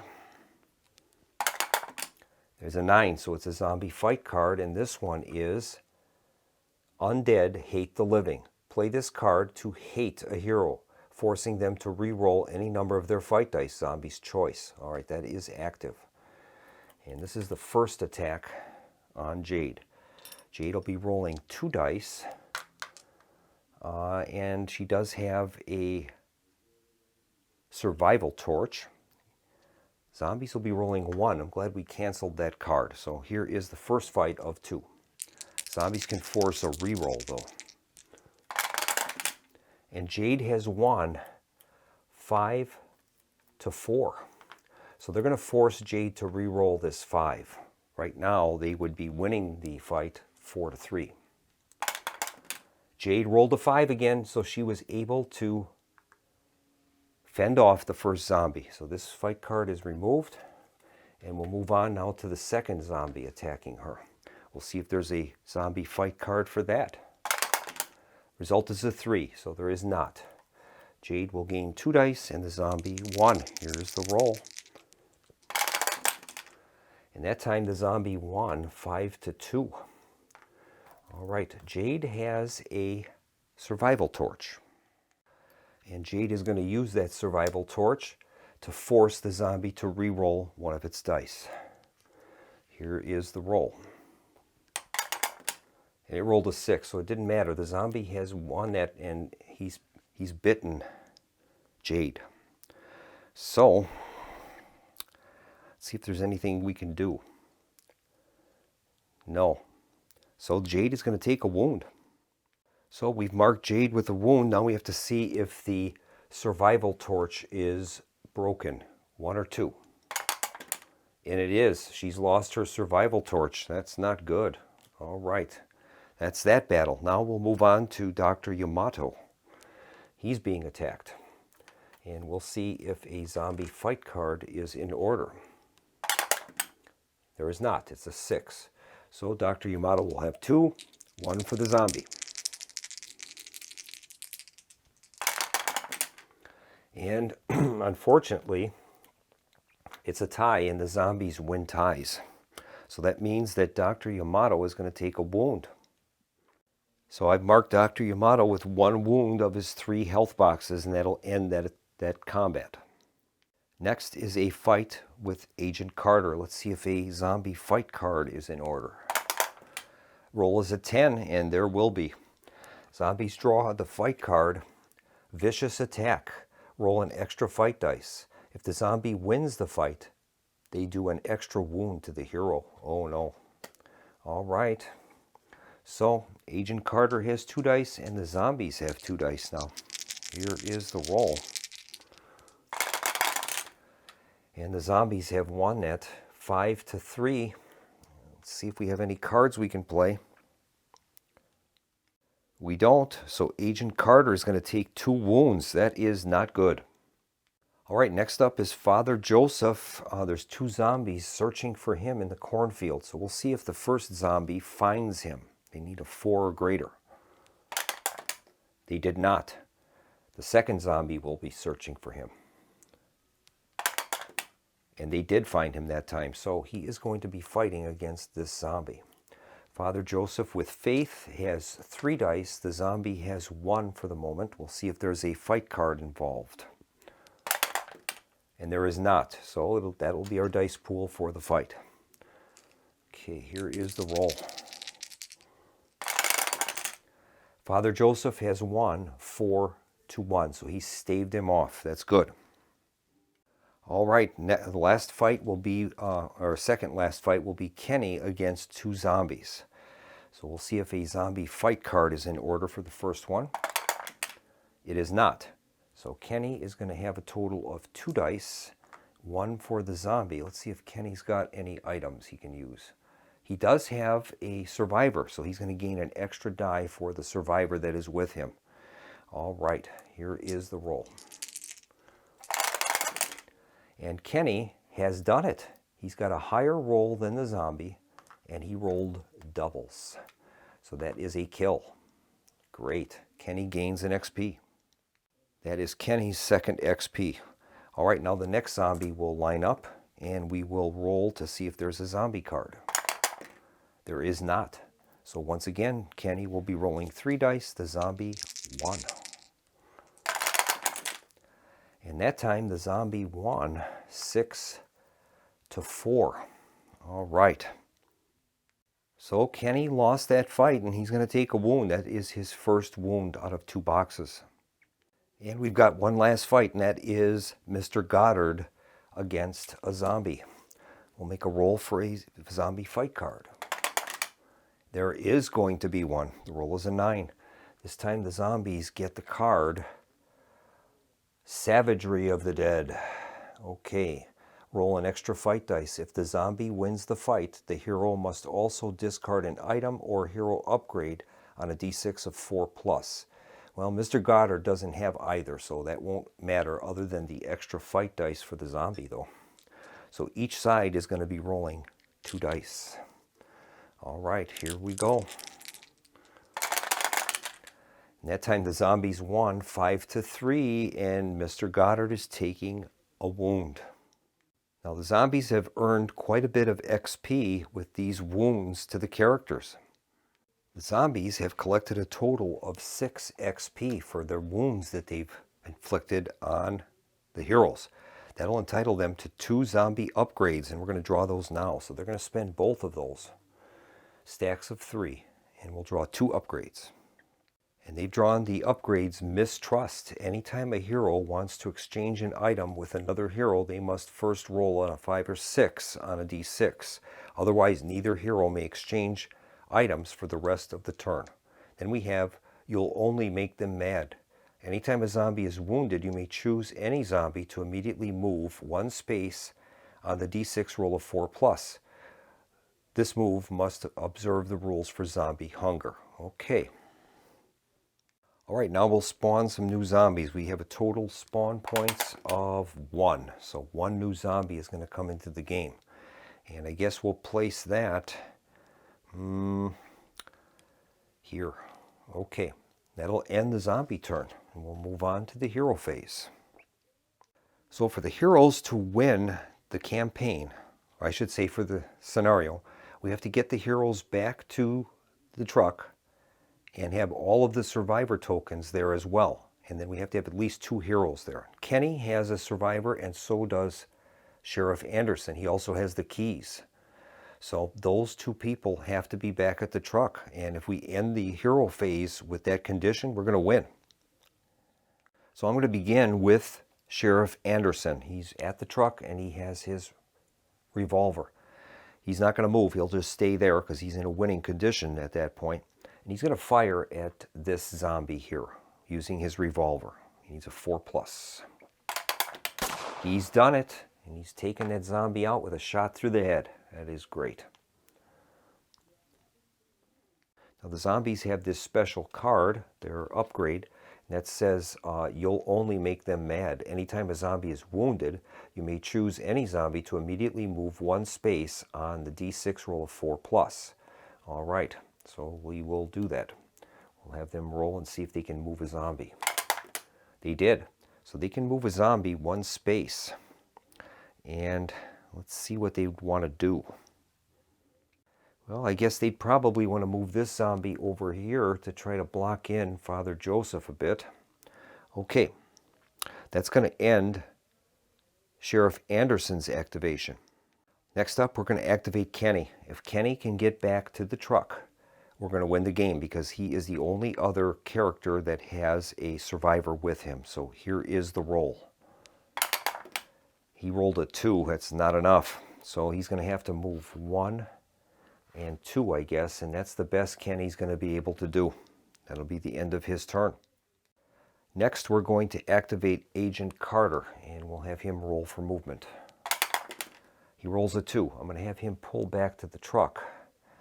And, well, actually 2. We'll have him move here. That'll be safer for him. And I think he will end his turn there. He doesn't have his pistol anymore. Next up is Mr. Goddard. So we'll have him make a roll for movement. He rolls a 6. So he's going to move 1, 2, 3, 4, and 5. And we'll have him go back to the truck there. And that'll be the end of his activation. Next up is Father Joseph. We'll have him roll for movement. He rolls a 1. That is not good. Father Joseph will move 1 space, I guess up here. That'll limit the amount of attacks he's going to have to suffer. And that will end his activation. Next up will be Dr. Yamato. We'll have him move. He rolls a 6. So he's going to move 1, 2, 3, 4. And we'll have him move back to the truck. And that will end Dr. Yamato's activation. All that remains now is Jade. Now Jade is kind of boxed in there. So we'll have her roll for movement. She rolls a 1. Now she has a special card, Out of Control. Whenever the hero rolls a 1 for movement, the zombie player may move the hero up to 2 spaces instead of the hero's normal move action. Discard if the hero only has 1 health remaining. Well, that was the case. She only had 1 health remaining. So in that case, the card would have been discarded already. So Jade has a movement of 1.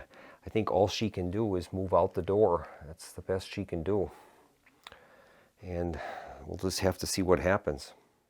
All right, so Jade is going to have to fight that zombie near the barn. We'll see if the zombie fight card is in order. There is not. She rolled a 3. So Jade is going to be rolling 2 dice. The zombie 1. We'll see what happens. Now Jade already has a wound, so we'll have to see what happens with this. Here is the roll. And unfortunately, Jade lost 6 to 5. So let's see what we can do about this. Unfortunately, I can't stop it. So that means Jade is going to be turned into a zombie hero. So we're going to place a zombie hero marker underneath Jade. That was unfortunate. All right. So poor Jade is killed and she immediately rises up as Zombie Jade. So that will end the hero activation. If Kenny could have gotten back to the truck, we would have won the game. So that's what we need to do in this next turn. All right, we start another zombie turn and we move the sun tracker down to 10. And the zombies draw their cards. They have Rotten Bodies, Spreading Flames, and Dark Forest. This is a play immediately. Roll a d6 and remove that many zombies from anywhere on the board. As they fall apart, return them to the zombie pool. They do not count as having been killed. Until the start of the next zombie turn, no zombie may be killed in any way. Whoa. Okay. So we'll roll to remove zombies. Got to remove 3 of them. All right. Well, I guess they will remove the ones that won't help them very much. They'll remove these two, and I guess this one. Well, no, we don't want to do that. Yeah, I guess they will. Okay, so that will remove 3 zombies, and now we cannot attack zombies during this turn. I'll leave that card out. They also have a card called Spreading Flames. Play at the start of a zombie turn to do one of the following. Place a fire marker in the same space as a zombie or in a space adjacent to another fire marker, or choose a hero with a fire item to roll a d6. On a roll of 4, 5, or 6, place a fire marker in that hero space. And I think they will do that. And they're going to use that on Father Joseph. So, they're going to attempt to start a fire in Father Joseph's space. And that's going to on a roll of 4, 5, or 6. Here's the roll. They rolled a 3, so that is no good. Thank goodness for us. All right, their other card is Dark Forest. That'll be played at the end of the zombie phase. And now the zombies will move. All right. So we've got Zombie Jade is now in the mix.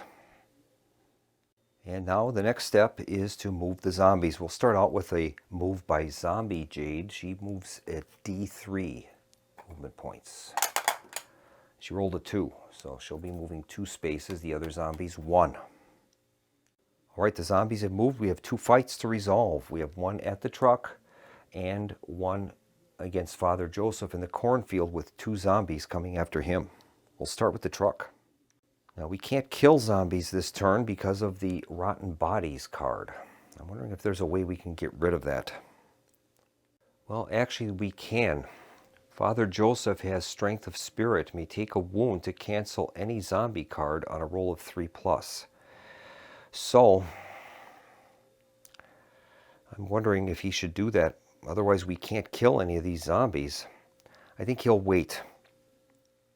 And we'll have Sheriff Anderson fight the zombie. That's what we'll do. Sheriff Anderson is not wounded at this point. So, Sheriff Anderson is going to gain 2 dice. The zombie gets 1 at this point. And we'll see if there's a zombie fight card in play.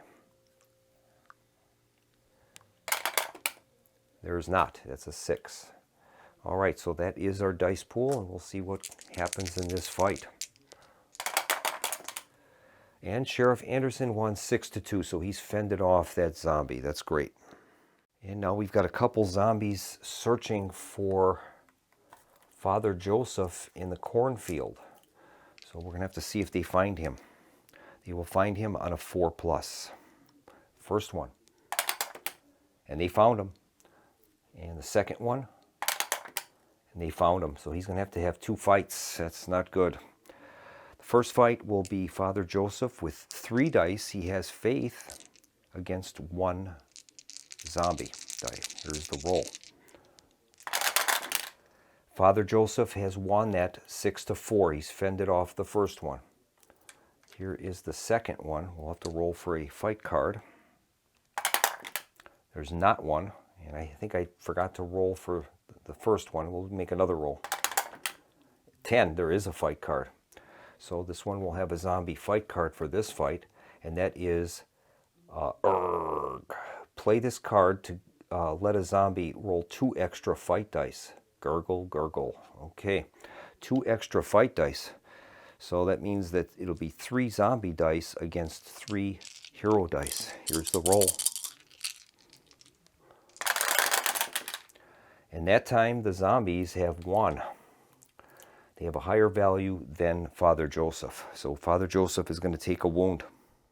Father Joseph does have a survival torch, but he would have to switch over 2 dice to do it. And I don't think that's worth it. We can use it as many times as we want, but we'd have to roll for it to break twice then. So I'm just going to accept the wound on Father Joseph. And this Rotting Bodies is going to be active until the next round, so we can't kill anybody until we get rid of that card. Those zombies can be killed. Well, we're going to roll for their spawn points. And they gain a total of 2 spawn points. I guess they will take the 2 standard zombies. And they'll place them one here, and I guess one here. And that'll bring their turn to a close. All right, I think we're going to start with Father Joseph. And I think he is going to make a roll for movement. And we'll have him try to get out of that situation for the time being. And we'll have him make a roll for move. He rolls 6, so he's got 6 movement points. We'll move him back to the truck. 1, 2, and 3. So he's in the same spot as that zombie is right now. What he's going to do now is he's going to take... Oh boy. He has that strength of spirit. He could cancel this card with a roll of 3+, and then we'd be able to kill a zombie. The problem is, he would be down to 1 wound box, and then he still has to fight that zombie. So I think we'll have to fight it right now. But we can't kill it. That's the problem. I guess he's just going to try to fend the zombie off. So he'll have 3 attack dice. The zombies have 1 at this point. And now we'll see if there is a zombie fight card. He rolled a 3, so there's not. So we'll see if Father Joseph can fend this thing off. And he didn't. He rolled 3 1s. I cannot believe this. We're this close to victory. So he's lost. And that means Father Joseph is going to take a wound. Not good. I think Father Joseph is going to use his survival torch. And that will allow him to roll an extra die. And then we'll see if maybe that's enough to win the fight and stave off the defeat. Here's the roll. He rolled 4 1s, whether you can believe it or not, and he's lost the fight. I cannot believe it. All right, he's going to take a wound. That's his 2nd wound, and we'll have to roll for the torch. On a 1 or 2, it's gone. He keeps it. Unbelievable. Well, I think next up, we're going to activate Kenny. If he can get 1, 2, 3 movement points, he'll be back at the truck, and we will win the scenario at the end of the hero turn. Maybe we should try to get rid of this zombie first. But we can't, see, we can't kill it. That's the problem. So I guess he's just going to have to, he'll have to move in there and combat that thing and try to fend it off. We'll get a roll for movement for Kenny, and hopefully he rolls a 3 or greater. He rolled a 5, thank goodness. So he's got 5 movement points, and he moves into the space with the truck. And he's going to have to fight that zombie. That'll give him 2 dice, 1 for the zombie, and we'll find out if there is a zombie fight card involved on a roll of 9 or 10. And there is. Oh boy. This time the zombie is going to use the card Undead Hate the Living. Play this card to have a hero, forcing them to re-roll any number of their fight dice, zombie's choice. All right. So this is the dice pool we have, and we'll see if he can fend off the zombie. Kenny has a wound already. He gains 1 extra dice because he has a Principal Gomez with him. So he's got 3 dice. Here's the roll. And he's done it. He's rolled a 4. No matter what happens, though, they get the re-roll because of that Hate the Living. So we'll have them re-roll all of them. Here's the roll.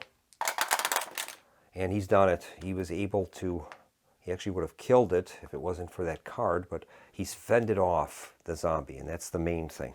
All right. That's going to end Kenny's activation. I guess next up we're going to activate Sheriff Anderson. We can't kill this thing, though, but we have to make the fights if we're in that space, though. See, there's nothing we can do about it. So we'll see if there's a fight card for the zombies. There is not. So Sheriff Anderson will have 2 dice, and the zombies 1. And here's the fight. All he can do is stave them off.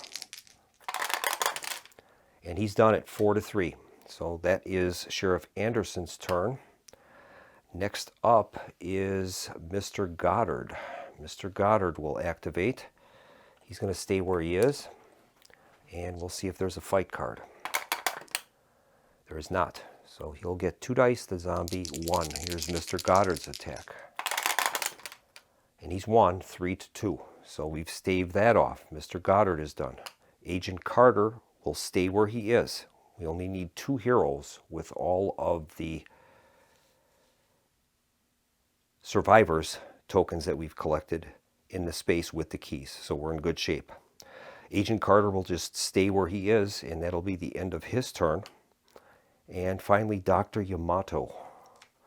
Dr. Yamato will have to launch an attack against the zombie because he wants to stay in the space. We could have him move. It doesn't matter. Well, I think I'll do that. He has a roll of 3. We'll have him move 1 space, and then he doesn't have to fight the zombie at least. So this is the end of the hero phase. We have the keys with the sheriff. The sheriff also has Hearst with him. And we have Kenny that has Principal Gomez with him. And we have won the scenario. And that is great. So let's tally up our points for the scenario. So at the conclusion of the scenario, we've won it. And the heroes will gain 3 points. 1, 2, 3. But unfortunately, we've lost Jade. Jade's been killed, so we're going to lose 2 points because we've lost a hero. So we're at +1 right now at the conclusion of this first scenario. We're going to be returning to this probably in October, and we'll play the next scenario. At that time, our force has done all they can do in Ashland, and they'll have to move to either Deadfall Landing or Big Bay State Park in an attempt to win another scenario, pushing that human advantage closer to the 7 or greater area, and then trying to win the game. They can also do that by traveling to Sand Island and either clear the island of zombies, and then they could survive there, or they can fly out on the plane if that is the scenario that is selected when we get there. So as is the tradition at the Solo Gamers Club, for the victory I'm going to award myself a trophy. And that's going to bring this playthrough of Last Night on Earth, the campaign system, to a close. And once again, we'll probably revisit this in October, and we'll continue playing through the scenarios in the campaign and see if these heroes can win. Now, for campaign game purposes, what we do is each of the heroes can keep all of their items that they have collected for the next scenario. So in this case, Sheriff Anderson will keep the revolver. Father Joseph would have his survival torch, but anything else that is not an item is going to be discarded. So all of this is going to be discarded along with their event cards that they collected during the scenario. And we're going to begin the next scenario with just 4 characters though. We have 1 death. That was Jade, so we can replace Jade with any of the characters we have beyond our initial starting characters. So our initial starting characters were Father Joseph, Sheriff Anderson, and Mr. Goddard. So we could have either Agent Carter, Kenny, or Dr. Yamato start the next scenario with us. We'll have to decide which ones we want. And I think we're going to keep Agent Carter. We'll keep him. The other characters will go back into the supply and could return in the future. So Kenny and Dr. Yamato will be put back into the supply. And we'll be starting the next scenario with Father Joseph, Sheriff Anderson, Mr. Goddard, and Agent Carter. Now, in between scenarios, each hero can heal 1 wound. So Agent Carter will heal 1, Mr. Goddard, and Father Joseph will heal a wound. So 2 of the characters will be starting with 1 wound. Any XP that they have collected, they can also keep. Unfortunately, Jade is lost for the rest of the campaign. And so that's going to bring this first episode of the campaign to a close. And we had a pretty nice victory. This is probably, in my opinion, I don't think there is a better zombie game on the market. This one hits all of the marks. It has such an 80s type feel to it, from like 80s zombie films. It just matches it perfectly with the different stories that can be told with this game. I mean, it's just, you could write a book just playing the game, keeping careful notes. You could write a beautiful zombie story with the dialogue that is produced from this game. So this is Keith from the Solo Gamers Club signing off, and I'm inviting you to join me for my next video. The next video is going to be a game that I just recently acquired that I've been reading the rules on. It's a little bit heavier type title game, and I'll walk you through that next time we meet up. So in the meantime, I'm wishing everyone a pleasant evening and happy gaming. Have a good night.